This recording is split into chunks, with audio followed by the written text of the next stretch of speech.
ওই মাতামহী একটা 80 বছরের বুড়ি বুড়া মানুষ হইয়া একবার যদি না দেখে ভালো লাগে না, এমন অবস্থা হয়েছে না নাই?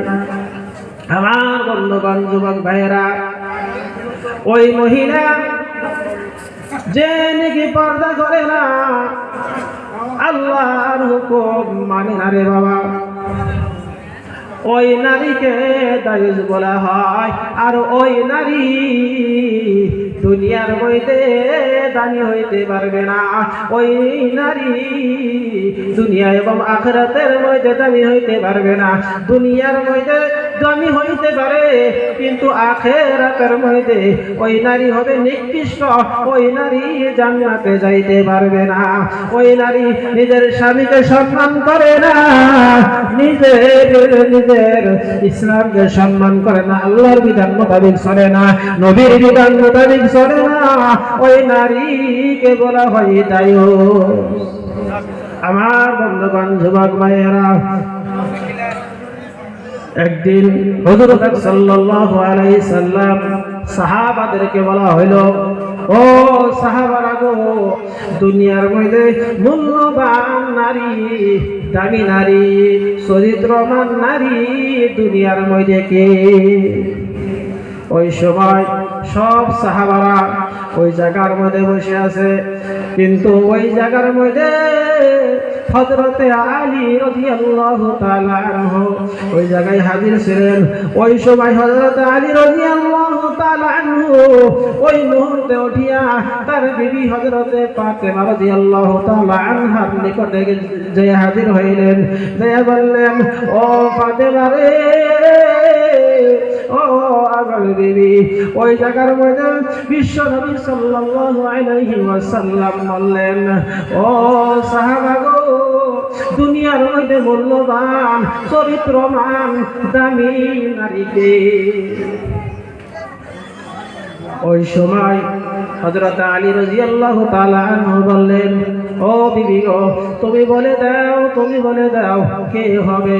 ওই সময় হযরতে ফাতেমা রাদিয়াল্লাহু তাআলা আনহা বিশ্বনবী সাল্লাল্লাহু আলাইহি সাল্লামের কথা শুনে হযরতে আলীকে বললেন, ও আমার স্বামী গো, ও আমার কলিজার টুকরা স্বামী, দুনিয়ার মধ্যে ওই নারীটা চরিত্রবান হবে, ওই নারীটা দামি হবে, আল্লাহর কাছে পছন্দনীয় হবে, ওই নারীটা পছন্দনীয় হবে যে নারী নাকি বালিগ হওয়ার পরে থেকে নিয়ে তার জিন্দেগিটা কোন একটা বালিকা পুরুষকে দেখে না। বলেন সুবহানাল্লাহ, একটু জোরে বলেন না সুবহানাল্লাহ। হযরতে ফাতেমা রাদিয়াল্লাহু তাআলা আনহা হযরত আলীকে বলে দিয়ে দিলেন। ওই সময় হযরতে ফাতেমা বললেন, যে নারী নাকি দুনিয়ার মধ্যে কোন একটা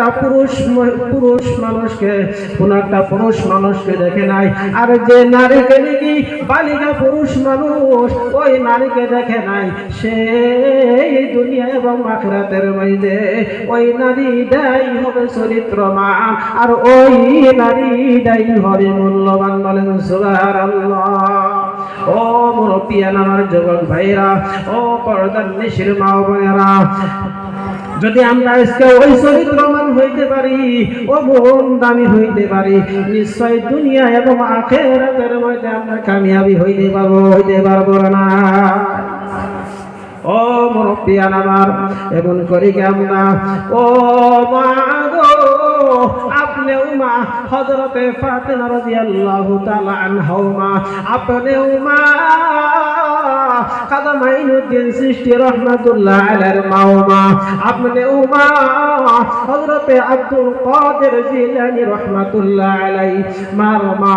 ও দুনিয়ার মানুষ, ও মুরব্বিয়ান বাবা গো, ও যুবক ভাইরা, পর্দার নিশির মা বোনেরা, কোন সময় আল্লাহর কাছে চিন্তা করিয়া আল্লাহর কাছে কোন সময় বললেন না রে মা, ও আমার পরওয়ারদিগার, ও আল্লাহ, তুমি তোমার কাছে আমি আল্লাহ রাব্বুল আলামিন একটা চরিত্রমান সন্তান নারী এবং একটা সুন্দর একটা চরিত্রমান ছেলে দান করিয়া দাও। কোন সময় বলি, কিন্তু আমার আল্লাহ রাব্বুল আলামিন বলেছে, ওরে বান্দারে, তোমার যদি ছেলের দরকার হয়, তোমার যদি মেয়ের দরকার হয়, তোমার যদি কোনো সন্তানের দরকার হয়, রে বাবা, তুমি দুনিয়ার কারো কাছে না চাই, আমি আল্লাহর কাছে চাও, আমি আল্লাহ রাব্বুল আলামিন তোমাকে দিয়ে দিব। আমাদের অবস্থায় মনে হয়েছে আল্লাহর কাছে চাই না, শিরিক করে বসি। ওই যে পাগলার বাবা, পাগলা বাবার মাজারে যাইতে হবে, পাগলা বাবার কাছে আমি মানসিক করেছি ওই বাবা আমারে ফের ছেলে দিব, এটা কোনো ভাবনা।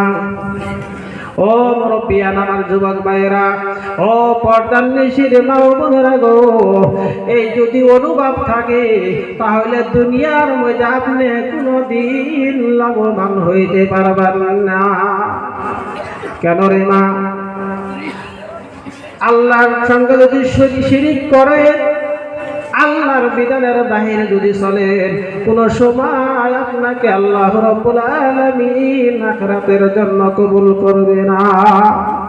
ওইটা হারাম, যেটা নাকি বাবার কাছে যাইয়া বাবার দরবারে আপনি মান্নত করলেন, ওই মান্নত না করে যদি আল্লাহর কাছে 2 রাকাত নামাজ পড়িয়া আল্লাহর কাছে দোয়া করতেন রে বা, আল্লাহর কাছে যদি দোয়া করতেন, ও আল্লাহ দুনিয়ার মধ্যে আমাকে একটা সুন্দর সুসন্তান দান করিয়া দেন, নিশ্চয় আমার আল্লাহ রাব্বুল আলামিন আপনার দোয়া শুনিয়া আল্লাহ রাব্বুল আলামিন আপনাকে সন্তান দিয়া দিবে।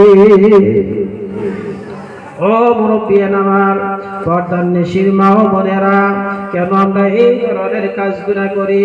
ওই গুনাহ কাজ করলে আল্লাহ রাব্বুল আলামিন বলেছে, ইন্নাশ শিরকা লাযুলুমিন আযীম, যারা নাকি শিরক করলো, যারা নাকি দুনিয়ার মধ্যে শিরক করলো, তারা মস্ত বড় জুলুম করলো। ওই জুলুম করলে ওই সামান্য একটু শিরকের বিনিময় সে নাকি দুনিয়ার মধ্যে যত নেক আমল করেছে রে বাবা, দুনিয়ার মধ্যে যত ভালো ভালো কাজ করছে, সম্পূর্ণ কাজ ওই বান্দার জন্য বরবাদ হয়ে যাবে। বলেন নাউজুবিল্লাহ। শিরকটা কাকে বলে? শিরকটা আজকে যদি আমি এই জায়গার মধ্যে, আমরা যদি একটা চুলার মধ্যে একটা চলা জ্বলাইয়া দেই, চলা জ্বলাই দেওয়ার পরে কোন একটা গাছের ডাল যদি জ্বলাই দেই, জ্বলাই দেওয়ার পরে ওইটা যেটা নাকি গাছের ডাল পুরে খারকার হবে, হওয়ার মধ্যে একটা কয়লা থাকবে, থাকবে না? নাই থাকবে না? অনুভব হবে না গাছের ডাল ছিল, হয়তো বড় একটা গাছের টুকরা ছিল। কিন্তু শিরক গুনাহটা এমন একটা গুনাহ যেটা নাকি একটা খরচি পাটের খড়ি, যেটা ওটা যদি আমরা কি করি জ্বলাইয়া দেই, জ্বলাইয়া পুরে খারকার করে